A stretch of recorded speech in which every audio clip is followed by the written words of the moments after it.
안녕하세요. Revamp English에서 진행하는 Grammar Use 101번째 강의 Unit Number 93 Relative Clauses Part 4 Extra Information Clauses 1입니다.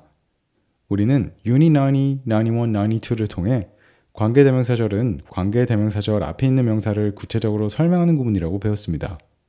이때 이 관계대명사절이 전체 문맥이나 문장에서 꼭 필요한 설명이냐 아니면 굳이 없어도 되는 설명이냐에 따라 관계대명사절을 사용하는 방법이나 표현하는 억양이 조금 다른데요. 오늘은 이 부분에 대해서 자세히 배워보도록 하겠습니다.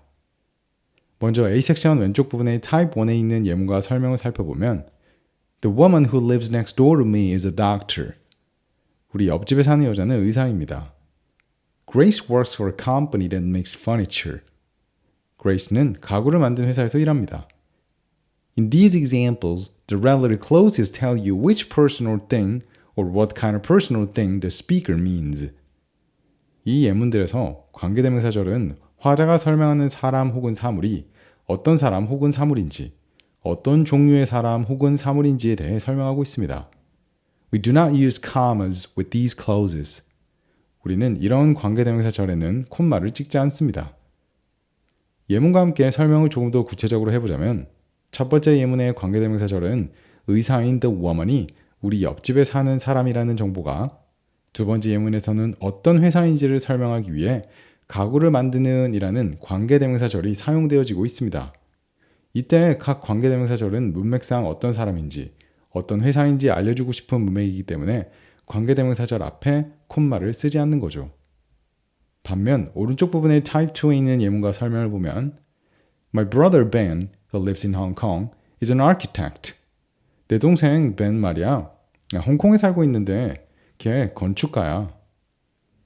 Anna told me about her new job, which she's enjoying a lot.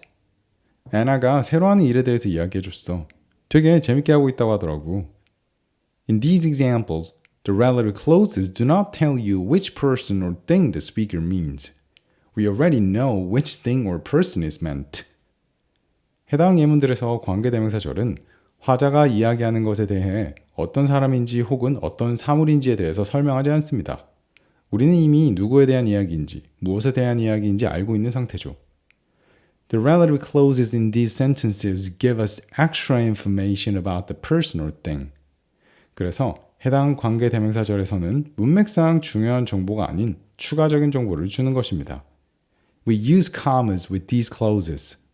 우리는 이런 관계대명사절 앞에는 콤마를 찍습니다.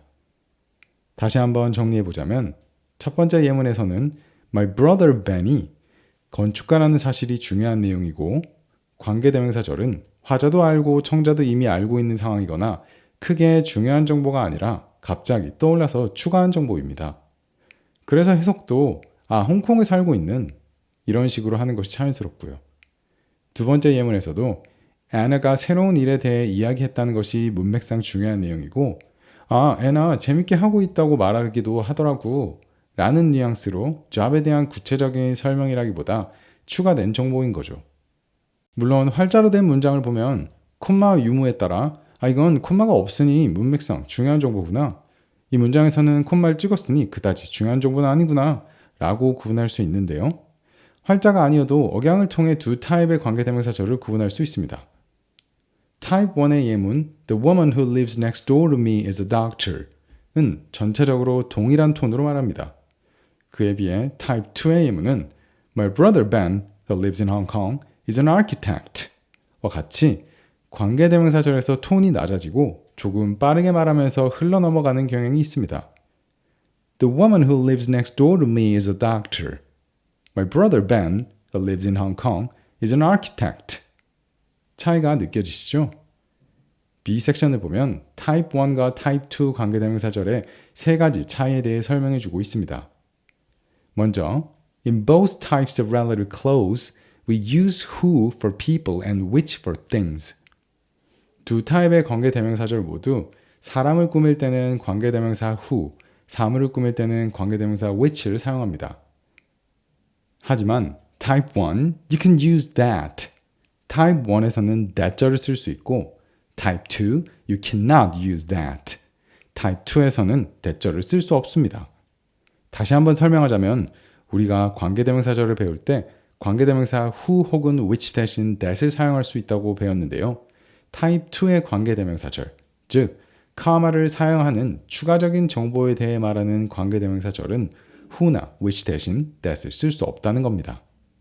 그래서 Do you know anyone who speaks French and Italian? Do you know anyone that speaks French and Italian? 너 프랑스어랑 이탈리아어를 모두 할 수 있는 사람 누구든 아는 사람이 있어? 라는 예문에서는 관계대명사절을 who 혹은 that을 사용할 수 있지만 John, who speaks French and Italian, works as a tour guide. John 말이야, 걔 프랑스어도 하고 이탈리아어도 하는데 투어 가이드로 일하고 있어. 와 같은 문장에서는 that은 사용하지 못하고 who만 사용할 수 있다는 거예요. 두 번째로, you can leave out who, which, that when it's the object. 중요한 정보를 담은 관계대명사절의 who, which, that은 목적격으로 쓰였을 때는 생략이 가능합니다. You cannot leave out who or which. 추가 정보를 알려주는 관계대명사절에서는 절대로 who나 which를 생략할 수 없습니다. We stayed at the hotel you recommended. 우린 네가 가보라고 했던 호텔에서 지냈어. 이 예문에서는 관계대명사 that 혹은 which를 생략할 수 있지만 We stayed at the park hotel which a friend of ours recommended. 우리 파크 호텔에서 지냈었어. 거기 우리 친구 한 명이 알려줬던 곳이야. 와 같은 문장에서는 관계대명사 which를 생략할 수 없다는 겁니다. 세 번째로 We do not often use whom in this type of clause. Type 1 관계대명사절에서는 whom을 잘 쓰지 않습니다. 그에 반해 You can use whom for people when it's the object. Type 2 관계대명사절에서는 목적격 whom을 사용할 수 있습니다. 반드시 써야 하는 것은 아니지만 사용이 가능하다 정도로만 알고 계시면 좋을 것 같습니다. 마지막으로 C 섹션에서는 두 타입의 공통점 하나를 말해주고 있는데요. In both types of relative clause, you can use whose and where. 두 종류의 관계대명사절 모두 whose와 where를 사용할 수 있습니다. We helped some people whose car had broken down. 우린 차가 고장났던 사람들을 도와줬었어. Lisa, whose car had broken down, was in a very bad mood. 리사 말이야, 걔가 차가 고장났었는데 걔가 엄청 화가 났었어. 예문에서 알 수 있듯이 Type 1이든 Type 2든 자유롭게 whose 혹은 where 관계대명사를 사용할 수 있습니다. 우리는 B 섹션의 차이점만 잘 기억해 두시고 Type 1과 Type 2 문장들을 많이 읽어보면서 억양 차이를 줄 수 있게 말할 수 있는 연습을 해주시면 좋겠습니다. 그럼 오늘은 여기까지고요. 저희는 다음 클립에서 뵙겠습니다. 감사합니다.